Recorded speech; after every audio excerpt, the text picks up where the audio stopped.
Hello, everyone. My name's Toby from Campler. Welcome back to Served, the podcast where we connect you with interesting voices from across the hospitality, technology, and facilities industry to help you get the inside track on running your food service business. Today, we're joined by a very special guest, Chris Fletcher, the founder and CEO of Tech on Toast, the hospitality and retail community that he built after 25 years in operations, including some director level roles at well-known brands, including Whitbread, Hard Rock Cafe, and some time with well-known food service institution Compass Group as well. Chris is not only a key voice in hospitality technology, but he's also a successful podcast host in his own right.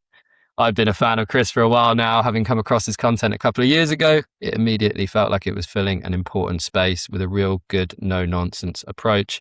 Today, we're going to be talking about what a great tech stack actually looks like, Chris's recent study of over 150 hospitality leaders, what contract catering can learn from the high street, and importantly, where AI is heading next in our industry. Without further ado, Chris, welcome to Served. Thank you, Toby. Nice to be here. It's quite nice being on the other side of the coin for once. You do all the prep. I just have to sit here and talk. We've wanted to have you on for a long time, so this is really, really exciting for us. Let's dive into it. I think for the importance of everyone listening at home, what is the story behind Tech on Toast, and why do you think the industry needs it right now? You covered it a little bit actually in your intro that I spent 25 years odd. I'm old now across the industry doing lots of different jobs. And my last role was I was on the board at a company called Pie Minister, not Prime Minister. No one wants to be that. I was at Pie Minister on the board there, and they were going through a bit of a tech journey themselves because they were going through some growth, and they were a FMCG plus retail plus hospitality, right? So it was a complex business. And I was trying to buy technology there, and it was a bloody nightmare. It was just so hard to get. Apart from salespeople, they were quite happy to talk to me. It was hard to get, real evidence or, I suppose, authenticity around what tech was out there and what could really help me. Because everyone has a nuanced problem, right? Not everybody's the same. I think when you build a piece of tech on the tech side, you kind of build for a problem. And the problem is that problem is probably shared across the industry, but in very different ways by every different restaurant or bar or hotel. So it was about kind of getting some information around that. So I just started podcasting with founders of tech companies, just because I found it interesting to understand why they built it, what problem were they trying to solve. And from there, I don't know how we've ended up here, but 3 years later, we're on episode 200 in 3 weeks. And we have a team of 8 of us now. We are doing consultancy for lots of operators, high street operators you would know, Bills, Oaxaca, Wagamama, TGI Fridays, all those kind of guys, plus all the indies and some hotels too. We basically help people understand their tech stack and understand what's available on the market. Plus we do loads of cool events and stuff like that to kind of build a community around it, which I think is super important, right? Hospitality, contract catering, whatever you do, it's just about people. Food is obviously the massive element of that, but people is the huge part. And if you don't incorporate that into your community when you're doing this stuff, it just doesn't work. So yeah, it's been a journey. I've learned a ton, and trust me, I'm no expert. The tech guys are normally the experts. I'm learning as I go, but what I do know is hospitality.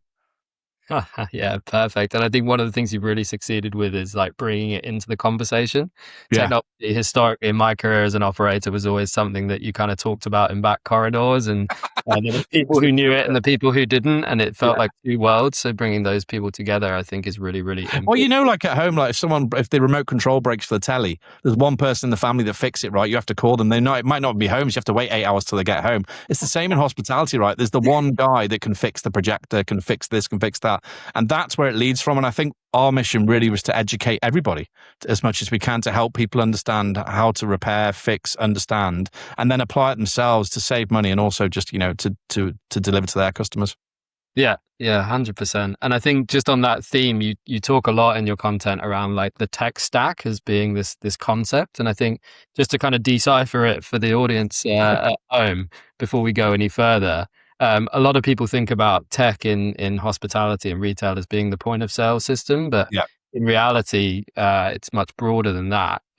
What is the kind of full tech stack? What does it mean to you? And is there anyone with a particularly good tech stack that we should be looking at?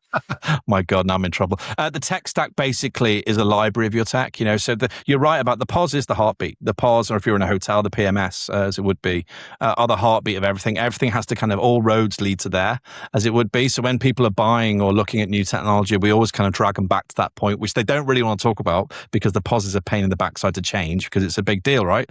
So, but we always come back to that and say, have you got the right pods for the future? Are you going to be able to make the right decisions? Then leading out from the pods, you think about operational, front of house, back of house, infrastructure, connectivity, your head office support. All of those different elements within the hospitality business have their own little bits of tech. And when you go and do a tech review on a tech stack with a multi-site chain, there's bits and bobs coming out the woodwork you've never even heard of. Trust me.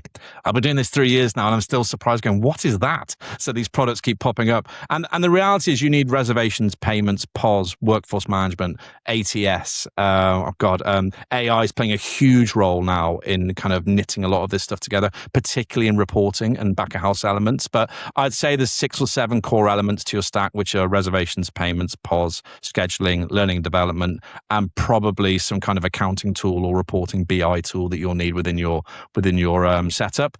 But again, it's nuanced. One size doesn't fit all. We've tried so many times to build a cafe type one, hotel type one, restaurant type one, and they do have some similarities. But the reality is, what do you need to fix your business? Forget the tech for a minute. Park that conversation. What do you need operationally to deliver to your customers and to your team, right? So how do you kind of make it easy for both of them? If you can get that right, then we work around that. We don't really talk about tech until the final meeting. It's kind of talking about the operational problems first. So, but the stack is the element of all of that. It's become a very common phrase. It can be as complex or simple as you like. And for example, I'm trying to think of there's a company called Sprout in Dublin. If you ever go over to Dublin, they're like, if you know Attis, they're kind of like a salad type concept. And he's built a beautiful stack from scratch. I'll mention them: Lightspeed, StoreKit, Nori, all these, and they're all integrated, which is probably what we'll get into later on. That integration is the absolute key to building. And there's no point having, I think the average stack is about 12 to 16 items. We see from we've got over 6,000 entries in our database around tech stacks, so we know what people use. And I think it's fascinating. They've got, I think, 4 or 5 in their stack, and it is beautiful. It works seamlessly, has beautifully sexy reporting that he showed me last week. David did this. Says, look at how he built it on Claude, so he's doing that. He's got Tenzo also in his stack. So he has 4 or 5 key players in his stack that link everything together and makes the customer journey great. So there's some fascinating bigger stacks out there, but I'd say you're looking at 5 or 6 key products to really kind of link it front to back. Yeah, it's super interesting. Like, so many themes there to pick up on. And the consistency piece for us in the food service space is really interesting, because we've then, versus say like a TGI Fridays or an Honest Burger, we've then got another layer where actually every location, every client contract is then different and nuanced. And well, yeah, because you guys are managed through facilities management, right? That's the way normally, the contract caterers are managed through a facilities team on site or wherever it might be. And that again brings nuances. That again brings legacy contracts that have been in place, which isn't indifferent to casual dining, where they have legacy contracts they've signed. But I think in contract, it's even more complex potentially of getting out and trying something new. I don't have massive experience in tech in contract, but I personally work there, and I can tell you that it can be very different site to site. Yes, and systems are not often owned by one party, right? You've got the client systems, you've got the FM provider systems, caterer systems, and it definitely creates a lot of complexity. One of the other themes that I think was interesting there is the resistance that you mentioned to change technology. Yeah. And you recently did a study, which we'll link down below, where you took some of these big players in the restaurant games at Bill's, Rosa's Thai, and Square as a technology partner, who I'm actually a massive fan of, by the way. I think these guys are really redefining the... I'll be very happy about this. Yeah, very, very cool. But you grilled these 150 hospitality leaders on where they're investing in their technology. And one of the findings was that 94% only adopts tech when absolutely necessary. Madness, And a lot of them, like 55% were dissatisfied, 18% wouldn't recommend their stacks to a competitor. I'm trying to think of a really good analogy, but if you think about your car, everyone's got a car, right? Most people. Yeah. If your tire's going bald, you tend to wait till literally your granddad or someone will walk past and go, do you know what? That's not safe. Or the police. someone at some point will say, do you know what? You actually need to change that. And then they'll change.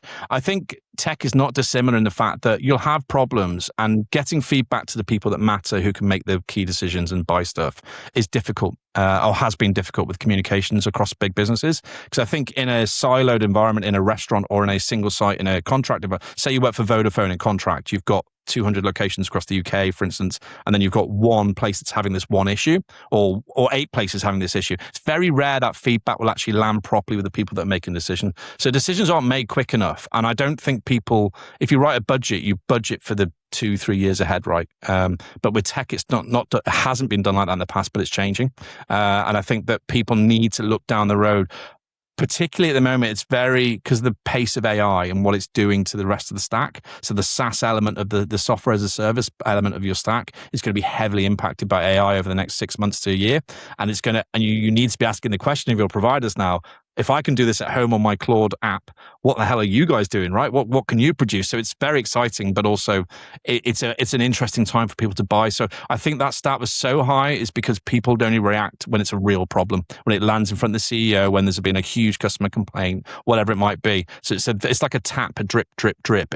But I think you should be asking that question constantly. You should be reviewing and demoing tech all the time because you never know what's out there. You know, if you just sit with one and wait till the end of your contract, it's a bit silly, right? You've got to keep looking, and have no, don't have to have skin in the game. The tech guys can be told, we don't want to buy. We just want to look. Keep demoing. And then eventually when you come to making a decision or trying to make a decision, you'll be in a better place and well informed. So that stat didn't surprise me, which basically says 6% of people buy in advance, which is also quite scary. Yeah, very. And I think like coming from a technology perspective, as we do, actually those meetings are often super interesting, right? Because you've got a customer that's actively chosen to use a different provider, and you can get that feedback, and then you can get feedback on your product, and it really helps you kind of identify the gaps as well. Yeah, I mean, the more informed they are, the better it is for you guys, right? And I think it's one thing that we wanted to set out when we started Tech on Toast, and actually to bring the two people closer together, because it didn't have a middle road. There wasn't an environment in the middle of the operators and the tech guys, and bringing them closer together just makes, because everyone buys from people, right? I did a podcast last week with Ruth Carpenter from Black Rock Restaurants, and she talked about her tech, but she didn't mention the tech product. She mentioned the name of the guys that sold her. And she talked about the relation, and I just thought it was really interesting because only in hospitality will you hear people talking about, oh, I work with Jack. Yeah, but where does Jack work? Oh, he works at Square.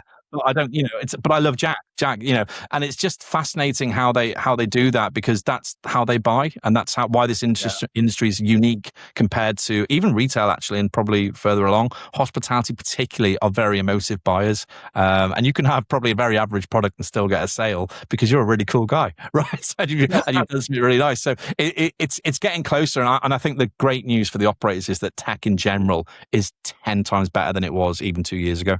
I think that's the really exciting part, that actually the worry about accessibility, integrational capability, feature-rich products, it is less of a worry and more about what you need to fix now, which I think is the real power that they have, which they didn't have a while ago. So that's really cool. Yeah, and I think nice segue into the next point. So you mentioned is getting better, right? But in that same report, 55% are dissatisfied, 18% would only 18%, would recommend it, their current system to somebody else. Why is satisfaction so low? And is it a food business problem? Is it the way they're deploying it, training people, or is it technology provider? I think there's a few elements that build into it. So the churn in the industry is a problem. So the fact that, and even normal churn, as I call it. So if you work in a restaurant space, your churn, actually in contract where you're two-peeing staff over constantly, you've constantly got this mouse wheel of people changing. So no one really ever gets deep into a product, I don't think. I think the senior team might do, area managers or the head office, but on the ground, if a GM is a year, an average 8 months to a year length of service, which because they might move up or move across or leave, no one's getting deep into the product and really understanding what it can do. And when you guys build product, you're big on, this is the capability of our product. Now, you're not going to get it all on day one, but over a period of time, this is what the feedback, the ROI is going to be for you guys. Now, if they're not realizing that, the NPS score for that product or whatever. No, I mean, I don't remember the last time someone said to me, I love my pause. I mean, who says that, right? No one gets out of bed in the morning and says, I love my pause. It's just not a conversation. So when you ask that question in a survey, people are like, oh, do I like my pause? I don't. So it's interesting. So I think recommending is based on poor rollout, poor education, internally, not by the tech guys, actually, by the operator. So the poor strategy of kind of getting out there. We're great at menu change. If we change a menu, we bring every chef to London, we put them all up in a hotel, we pay thousands to train them all. They all get a little PDF and a book, and they go back and then we check they've trained their other people. Put in new pause, we just chuck it in and, off we go. That's probably a big extreme, but do you know what I mean? So the effort that goes into a menu change or a new starter or a new area manager should be the same for technology, because it's so important, because it touches every employee. So you've got to make that effort. So I think that's a bit of it. And I think there's some historical legacy stuff that sits in people's mentality as well. People don't forget bad rollouts, right? So they tend to attach any tech to that particular bad experience. So it's a bit of a subliminal hatred going on. And the reality is that I don't think people are close enough to it. I think one or two people in the organization are, but the rest of the organization, like you say, are very disconnected from it potentially and just use it as part of their job. I think once we get to a place where everybody in the organization understands that this is important to what I do every day and will enhance my life plus the guest's life, then we'll be in a better place. But I think we're on a journey. Yeah, for sure. I think we often say like the best pause is the one that you never talk about. And I know you was said on the last episode I did. Someone said, I think it was a guy from Monetary, and he said, he just said, if your tech is quiet, it's good news. If no one's talking about me, I'm happy. So yeah. Yeah, it's an interesting one. I think there's something to be said for contract catering as well, where we've had references in the past to like people aren't here for a culinary experience. They don't say, "Oh, I'm going to go to the office because I really want the tasting menu." It's very much like it's part of a wider, bigger picture, and there are other things that are more important, like making it frictionless. You don't want to be standing at a till for an hour. It's such a challenge, isn't it? In contract, I think that that you have that issue, because actually you could be producing high street level chain food, if not better, actually, because you're in a controlled environment and predictable environment. So, like, I think the challenge is real, because their mentality is they're in their office. So it's trying to get them out of that into their high street mentality and behave like that. But I'm sure we'll get into that bit in a minute.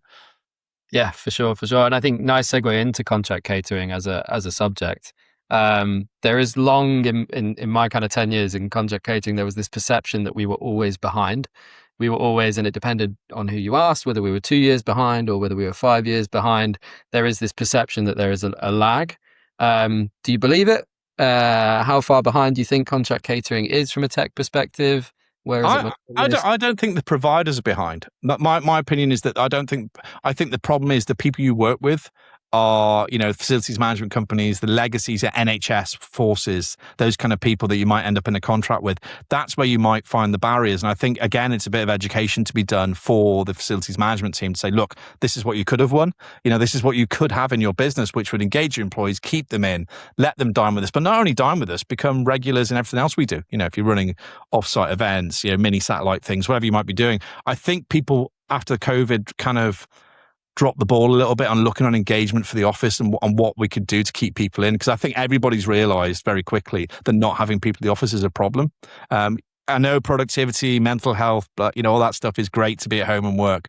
But I miss being in an office with my team, and that's a choice of mine. That we don't have an office at the moment, but I think we will eventually, just because the productivity goes through the roof. And I really believe food is a multiplier of that. And I think that being able to say, you think of the Italian, I used to work for Carluccio's for 8 or 9 years, and we're all big on big tables, Italians, families getting together, eating. It's the same in offices. People hanging out, having food, taking their time to kind of not be at their desk is important, but I don't think it's necessarily the providers that are behind. I'm sure some are, but I think it's more about the challenge that you face when you move into a venue or a building. Yeah, and I wonder whether there is that kind of slight skills gap there in being able to articulate to a client. We quite often get requests from customers to kind of help put together these business cases for what it could be, and I think it massively, as you point out, varies by sector. Yeah. If we're dealing with a Databricks or an Amazon or a Microsoft, they're pushing us more than anything, saying, cool, what's next? Where's the AI? How can we get more data? What can we do with it? How can we enhance the customer experience? But you're quite right in that the more legacy sectors are potentially anchors there to the trend.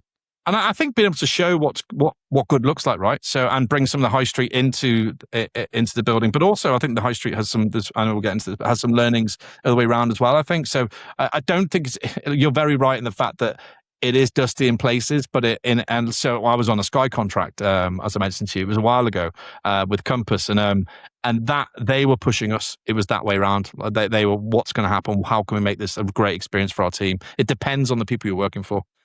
Yeah, yeah, massively, massively. And I think, yeah, again, moving on to that kind of potential advantage that contract catering might have. So, yeah, we work more or less exclusively in the food service space. And one of the things that we pick up on quite a lot is you've got this repeat customer, Yeah. right? You've got the same people coming back. We used to call it a captive audience. I think when you look at the hybrid working and the competition from the high street, it's certainly no longer captive. Like, you cannot take that for granted. But what you do have is that repeat customer and someone that you can get to know. And we really see that that gives us quite a big advantage over the high street, where you've got more of a kind of a transient audience. But I'd be interested from your perspective, is there anywhere that you see contract catering maybe having an advantage, something that the high street could learn?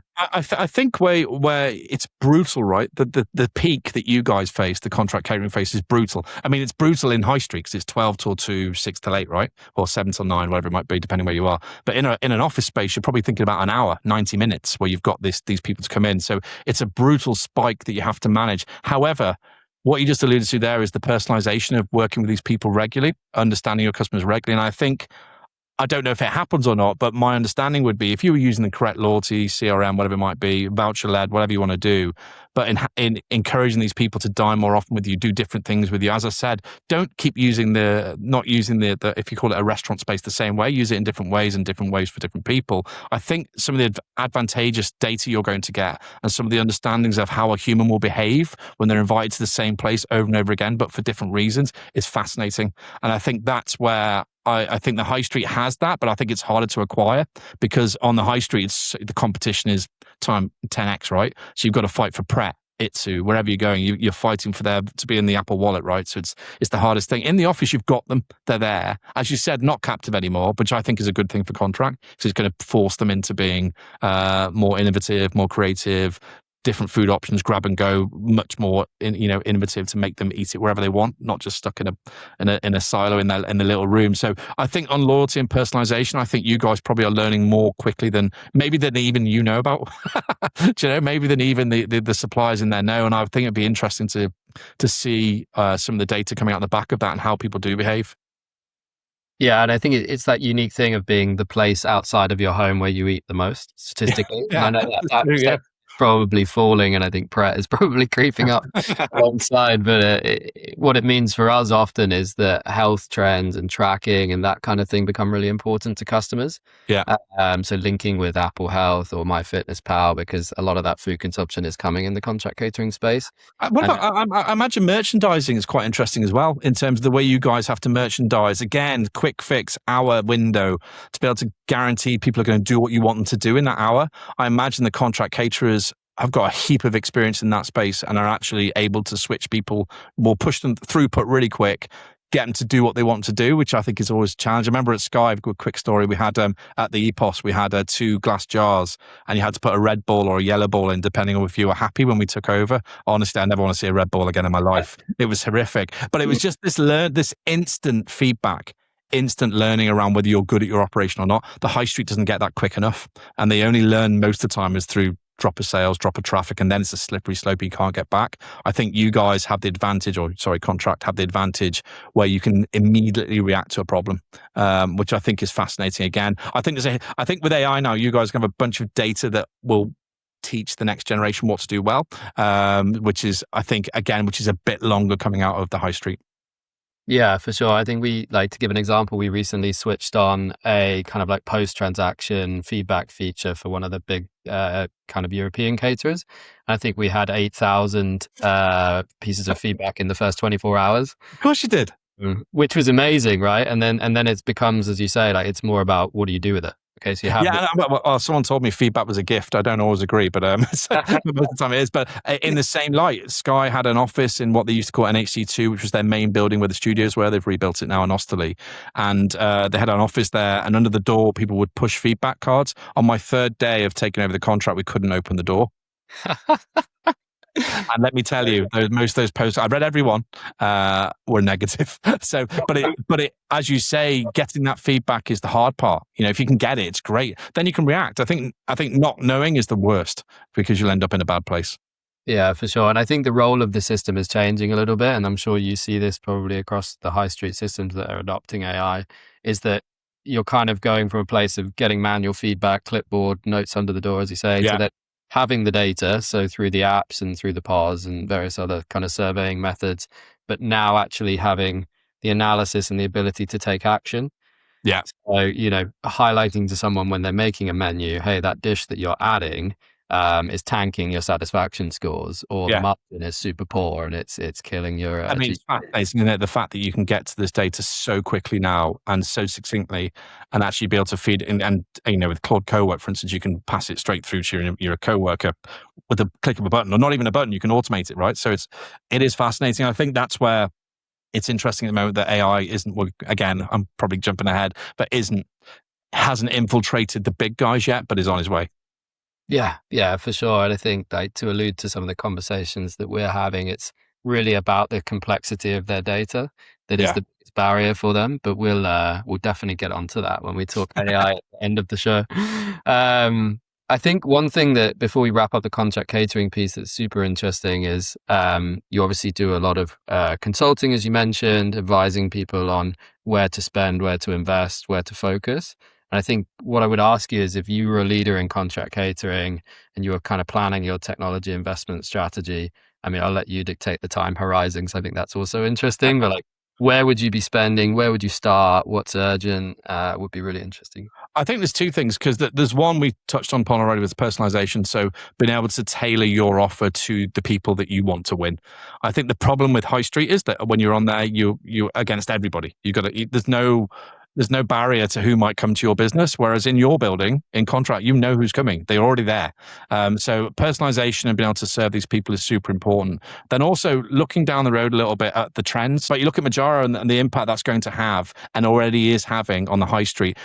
Allergens, nutrition, looking at tech that can really surface that data, and being able to understand what you should be making and what you should be putting on a plate, and where you should be saving money, not throwing it in the bin, because waste is going to become a massive issue. A friend of mine who's on said jab was at the pub having a sharing platter compared to a fish and chips, what you'd normally have the other weeks, telling me, I just don't have the appetite, but I want to go out. So it's that trend. People are starting to touch on it. I think in my world a little bit, we're starting to see people talking about it. I know that I was talking to the CEO of Bill's restaurants, and he was telling me that it's becoming more and more apparent in the ordering and what's going in the bin.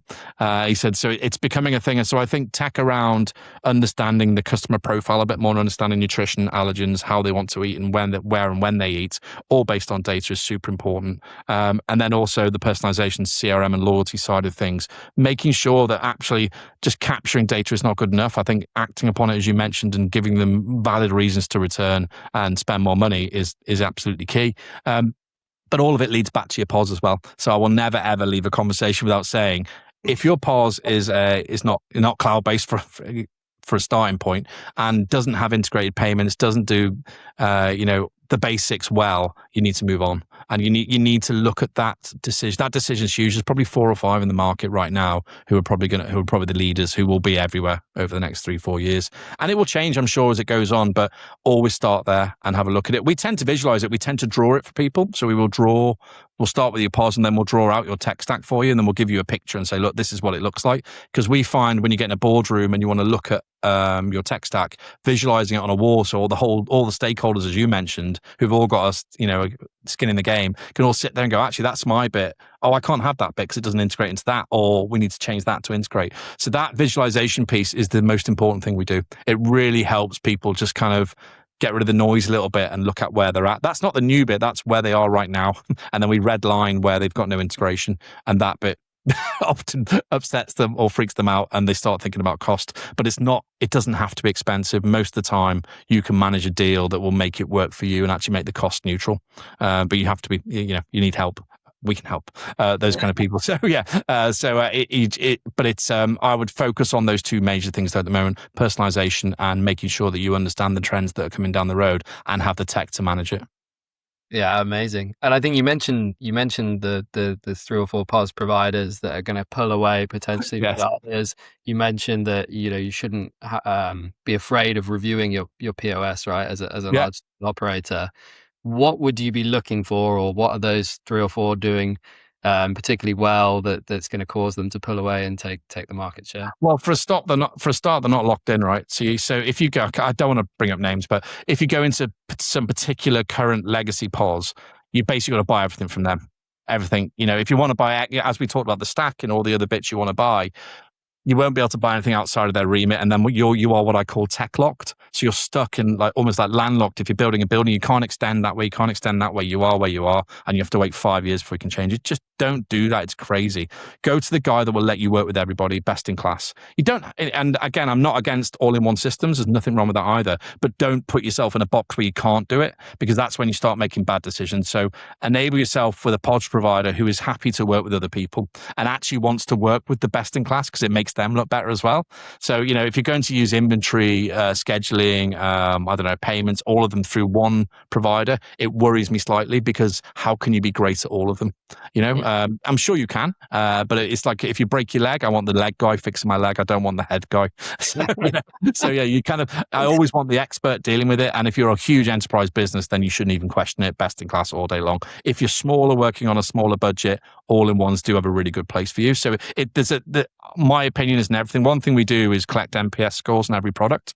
So when we talk to people about their tech review, they give us a score on their product, and we have that with over 5,000 entries right now of different people. So it's not my opinion anymore, because that at the start it was, which you can't really grow a business on. Now it's the operator's opinion. It's people who are actually using those products daily, and that really helps. But they have great analytics, great BI tools with them, and the payment side of things are very interesting right now. A lot of these POS guys have built-in integrated payments, so you're always on. So if you have a fallback and Wi-Fi's down, you've got your 4G connectivity that kicks in straight away. You've got integration, as I said, open APIs into all of the best-in-class tools, which just allows that data flow to go backwards and forwards. Because when someone says they have an integration with you, you need to check what that means, because it might just be one piece of data that they can drag out. You want all of it, right? And I think what's really interesting right now, and we'll get onto this, is that Claude, for instance, can give you the opportunity to connect to your own product, and it's causing chaos. So I think operators think, well, we can do this at home. Why do we need? So yeah. And I think you never want to be the dev. You want the tech guys to be the dev. So I would suggest to operators, I know you like Claude, but don't become the developer. But yeah, we'll get into AI in a minute. Sorry, I'm waffling. No, all good. And just on that subject, I think an interesting theme about who builds. What's your take on a common conundrum that we talk about on this podcast, which is caterers or food businesses, in your case, building their own technology Yeah. or partnerships or in-house versus buying from the marketplace, for Yeah, example. I mean, don't do it. But I would say it depends. So my Sprout example before, Dave McDowell, who's looks after the tech at Sprout, he's built his own reporting through Tenzo. So Tenzo, a really good example of this actually. So Tenzo takes the data, cleans it, makes sure that the format that to most people this wouldn't mean anything, but an EPOS order versus a delivery order, an aggregator order, will come in different formats, just different text formats, different layers. So when you pull it back out through Claude, if you're not understanding that, you're going to get incorrect data. You're going to then share that with your team. It's just not good. So what Tenzo does in that example, well, they'll take the data out, they'll clean it. So when you then extract from Tenzo through the MCP with Claude, you can get nice, clean dashboards that are accurate and works. And that's what David was doing at Sprout. So he's built his own dashboarding, but he hasn't done the work that Tenzo have done. So my personal opinion right now is you can build a product to a point, probably guest experience, maybe drag surveys in from online. You could probably build a scheduling tool maybe, but you are mad if you think you're going to go and integrate with all the big partners, the SaaS partners. Protecting people's data is absolutely huge. Unless you're a proper full-on dev, you're going to mess that up. GDPR is a thing. People's payroll's a thing. I mean, just don't go there. I would say practice, play, get to a point where you are confident in tech. I think that's super important. That's why we existed, to encourage that. I think if you're going to buy off the shelf and buy from people that you trust and are experts and can prove it. If you think you're better than them, good luck to you. I just think if your job is an ops director, that's your job, right? That's your job. That's what you get paid to do. By all means, lean into it. But yeah, I'm still buying. I mean, we buy tech on Toast. We buy tech from other people. We can build 100%, but we don't. because we have a responsibility to our customers to deliver, and I think it's the same for food service businesses. In the words of Simon Elliott from this podcast, you wouldn't expect a tech company to do their own catering. So Yeah, I think it's really true. There's a great meme on Instagram I saw the other day of someone, when you put one of those Venetian blinds up and it goes up lovely, you pull the string and it goes up all beautifully concertinaed, and when it comes back down, it's all like it's all higgledy-piggledy. That's like people trying to unpick code once they've built something. That's vibe coders trying to fix what they've done because it's not ready. And it's not built for people like us who can go in and try and unpick vibe coding. It takes you hours where it would take a dev seconds, and he's already built the infrastructure for fallback anyway. So it's just, I think it's a fad at the moment. I don't know where it'll go, but it's certainly exciting to build your own stuff. But you're delivering to customers. They expect your tech to be like Apple, Amazon. They're expecting that experience. If it's not like that, don't go there. The bar is super high. I'll tell you one quick story. I think an experience we had recently that was really cool was we were trying to develop a tool for a customer that was like a very specific kind of workflow on the outside of our public API. And we were going back and forth on the requirements, as we usually do, customer discovery meetings, interviews. When one of the team from the customer actually came with a vibe coded prototype, and they said, "Hey, this is what I need." And from like a user experience perspective, and to be able to visualize the functionality, Brilliant. was amazing. Yeah, it was so cool. That's how you should do it, right? He's basically saying to you, this is what good looks like to me. Whether this is safe or going to scale or whatever, I don't know. But this is what I would like you to do. For you guys, it's massive as well because you're actually getting into their heads, which is the first time ever you've been able to do that. Because how else, before vibe coding, how else could you ever know? You could have 20 meetings. You'll never really get to the crux of what they want. So to visually express, as I said with the tech maps, to visually express what you want, particularly to hospitality people and tech people, they want to see it visually. They want to understand what it looks like. So I think that's a brilliant example of how to do it. And I'll be nicking that. That's why I'll be telling people, go vibe code me something before I can get you anything. Yeah, exactly. Cool. We're going to do a quick fire round now. It's called Trends, and we want some more of your opinions on some of the specific, whether it's products, features, strategies that you're seeing being used on the high street, you're recommending to your clients. We want a really honest take. Are they thriving? Are they dying? Who's doing it well? Who's doing it badly? If you dare. And we're going to start off high level. So we're going to start off thinking about apps. So apps on the high street, are they thriving? Are they dying? Who's doing it well?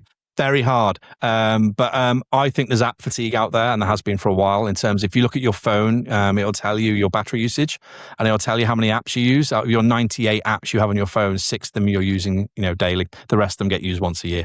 And I think that's the battle for digital space on phones is very difficult. This isn't very quick fire, is it? But who is doing it well? There's a company called StoreKit. I don't know if you know them, who have just launched their own app section, which is amazing. And really, the biggest problem with apps is owning your brand and owning the journey. They've done it really well. So StoreKit are one to watch, very good. And alongside them, there's a company called Leet, who do a great customer journey from front to back as well with Sushi Dog. Really good example. But yeah, app fatigue is a real thing. We have a lot of these conversations internally.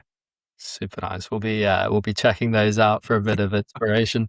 The next one is another high level one. So kiosks and self-service ordering. We've seen it kind of taking over in recent years. What's your opinion there? I think it's great.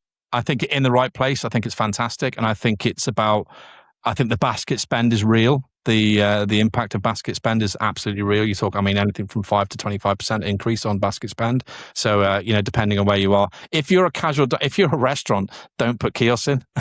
as in, if you're a full service restaurant, if you're going to do it, then you need to reshape what your offer is. You can't just put it in and hope to get that. I think I saw some people try and put them in to get an uplift, and I was like, no, that's not how it works. You have to have the offer that matches it, right? So in a QSR environment, obviously it makes total sense. Grab and go makes sense, but I think they are so good to where they were even a year ago in terms of what they can do and predict the way you're using the machines. Fantastic. Loyalty now built into them is fantastic as well. So yeah, I think they're great.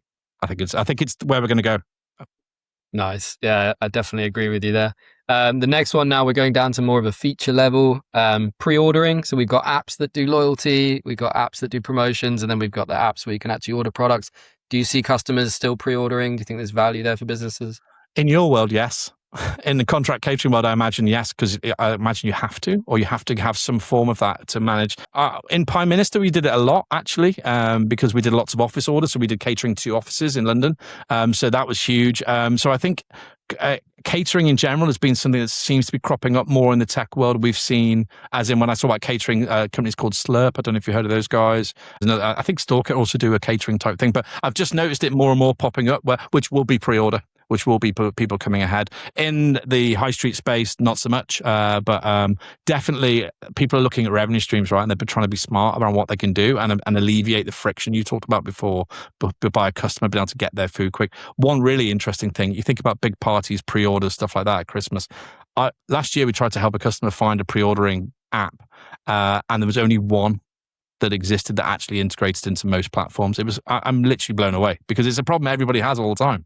So it's definitely one that should be growing, or if it isn't, and I think it'll be around for a while. Nice. Yeah, agreed there. And we actually have a brand new catering product that I'll send you afterwards to get your take on. Cool. Next one we have is loyalty schemes. I don't like the word schemes. Schemes are for villains is what we say. We're not trying to trick anyone. Yeah. Absolutely necessary if done well. And I think Prezzo are really fascinating this year. I can't tell if it's the best marketing ploy ever or they've actually done some really great stuff, but they've just done a subscription for Kids Eat Free, which is apparently blown the doors off. They're like literally killing it because they're getting the adult spend, obviously, which is always the trigger behind Kids Eat Free. But they've also done some fantastic work on the app. We're number one on the App Store for about 15 weeks or something. So I think loyalty's been a bit crap for a while. Across, people transitioning from the cards, the physical cards or physical whatever, stamps, whatever, into this digital world. And again, there's lots of providers doing it very well. And I think our customers, the operators, restaurant operators, are really looking. Like there's a big market around at the moment, and but they're taking their time, and they're really nervous about the personalization and the way they can maintain their I suppose the journey for their guest on chosen loyalty program app, wherever it ends up. So yeah, hugely important. And the golden goose is keeping a customer, right? You've got to keep them. If you lose them, they're gone forever. So loyalty is going to play a massive part in that. Okay, and sidecar, I have to go there. So common perception in contract catering is that loyalty is just giving things away for free. Well, what is your take there? And losing the customer part with them potentially coming back as well. I always used to say in contract, right? These people wear jeans at the weekend. They're not, just because they're in a suit or they sitting at their desk doesn't mean they're different to the people that shop in the high street the weekend. They're the same people. They're just in a different environment. Treat them the same. Give them. Obviously, you can tailor your offer to match what offer you're in, but don't punish them because you think they're in an office. Give them what they want on the high street, and then give them and let them behave. Their behavior is set in a certain way now, right? They shop on Amazon, they listen on Spotify, they go on Deliveroo, they go on Uber, they book their taxis through. So they have a set way of working. You've got to. I tell all the tech guys, you've got to find a way of getting into their psyche, no matter what environment you're in, that makes them feel like that. If they can behave like that, and so saying, "Oh, it's just for free," they're not going to eat. Well, then give up or charge them double, whatever. But I don't think it'll work. I think you have to give them that. I think loyalty is key. Yeah, hard agree on that one. That's quite passionate about that, actually. So, yeah. You heard it here first. Cool. And now finally, the probably the most exciting and possibly controversial section of the show. We're going to be talking about AI. I think you'll agree, as we were talking about before the show, it is in every conversation, on every panel. It's on everybody's lips. But you sit with a super unique perspective, right? Across the full stack, across different products, different suppliers, different sectors. So we have to ask, what do you think is actually generating return on investment right now? Which part of the stack, which providers, where are you seeing it work? I don't think anyone can prove anything at the moment. I genuinely believe that. I went to a dinner with 15 CEOs about 4 weeks ago, and we went around the table, and it was an AI dinner, and everyone had to say what they've done, and it was quite a nervous table. Everyone was quite nervous about what they wanted. So after the first person went, it was kind of samey, which tells me that actually the return isn't seen yet. I think where it's impacting is through knowledge. So knowledge bases are a huge advantage, very quickly built. So be able to say, what's my recipe for this? So standards, consistency, particularly in contract world, a knowledge base in your world is absolutely key, because you can have that consistency, you can have that delivery that you need for that hour you've got. So that knowledge bases seem to be a really common fix at the moment. Obviously, forecasting, scheduling, AI sits across all of that. And it's been around a while, right, in terms of forecasting, but I think it's getting better. And I think people are starting to see some results, but I don't think they'll put their flag in the sand. Someone told me, should I say this? Yeah, maybe. There's a certain scheduling tool that works for Popeyes, so everyone can go work this out, who promised £1 million return next year based on their current numbers with AI. So yeah, that's out there. People are openly talking about it, but it's huge, right? So the potential is massive. The other thing is around automating tasks, obviously in head office, finance. I think the biggest impact seems to be around finance and marketing at the moment, in terms of where they can find numbers quickly. The problem is, as you said before, AI is great and you can find everything really quick, you can build things really quick, but you still got to deliver the day job. Still got to do a good job in front of the customer, still got to deliver great food, still got to do all the stuff that you were doing before, even though we get quick feedback and get quick data. So I think the return is not nearby, not around yet, as I've seen. I think there's definitely going to be. I mean, you can't not, because people are going to take out salaries as well, right? I'll be controversial. There's no doubt. I don't care what anybody says. AI will replace people in central offices. It just will. It makes sense. If I was a commercial leader, I would do the same. I don't. It's difficult and a hard conversation to have with people, but people need to be real and understand that will do the job of a finance assistant. That will do the job as a marketing exec. So and it's just trends, right? Things change. Things get we're modernizing the industry, thank God, and it is going to change. So, and where it does that, it will open up other opportunities, right, where other people can go and work. But yeah, I think it's going to have a huge impact. I think it's the single biggest moment in tech since the internet. Yeah, if not bigger, right? I said that at a conference. Everyone's like, "Whoa?" And I was like, "It is, guys. You don't understand the fact that my mum and dad were using it before commerce got it." The fact that they were scanning plants in their flower bed and asking how they could feed them, and talking to ChatGPT, it's a loneliness solver. It's so good. It's going to be great. And I think the worry about the bad stuff of it is the same as everything else with bad stuff. If there's always going to be bad people doing bad things, we just need the good people to be better at it. Yeah. One of the things that we're like super tuned into at the moment, and again, maybe a little bit of a controversial one, is maybe I'll own this opinion, is that there is like a talent differential in hospitality.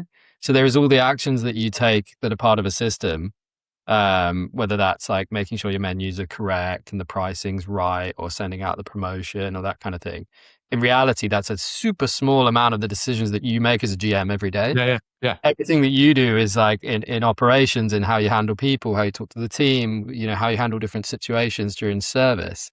And what we're trying to kind of tap into a little bit is like, how do we reduce the amount of difference that talent makes? And I think that context and data, if you can give someone like an AI generated daily briefing that says, hey, here's how you did yesterday, here's what's coming up today, this is what you should be aware of.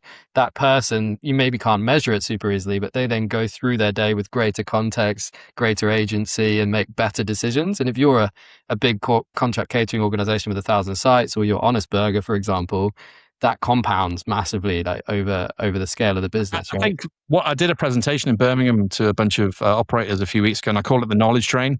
And the problem with hospitality is that great people leave, and they took lots of knowledge with them prior. Now that's stopping because of AI. So when people are in the business, their knowledge is being imported into AI, right? Every day for whatever actions they take, whatever they give, we're sucking that knowledge out of them. So it's no longer leaving the business. So you've got this real opportunity where the churn can keep happening, but actually the knowledge drain doesn't happen anymore. It stays in the business.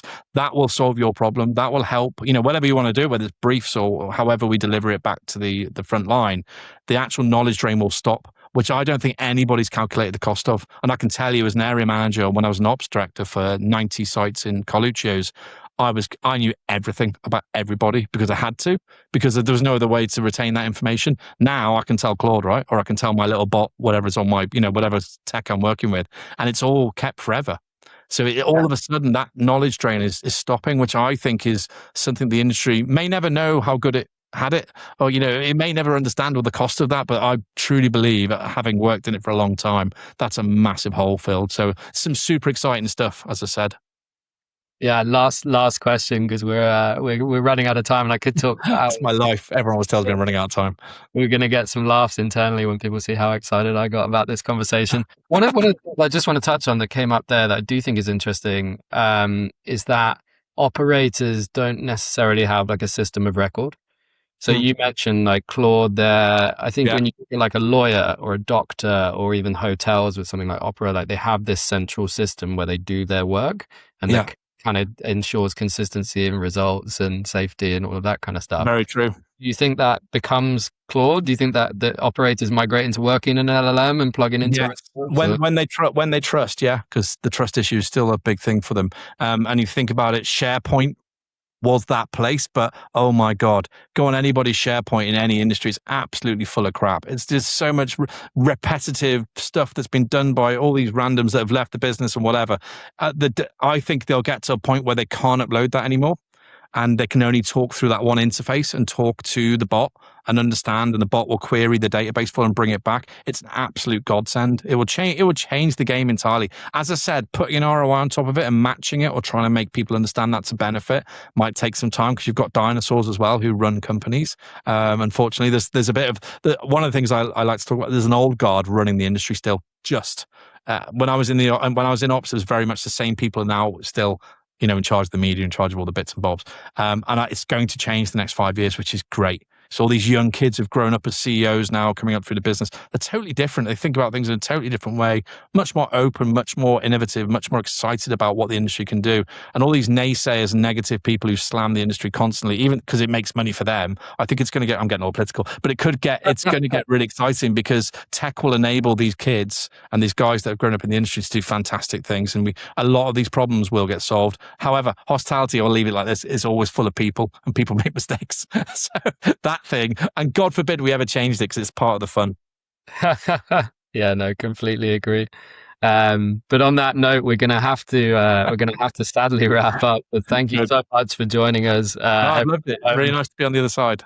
We hope this conversation gave you a sharper and fairer view of where the high street is, and obviously some insights and some things to go away with regards to your own tech stack. We'll see you next time. Cheers. Thanks.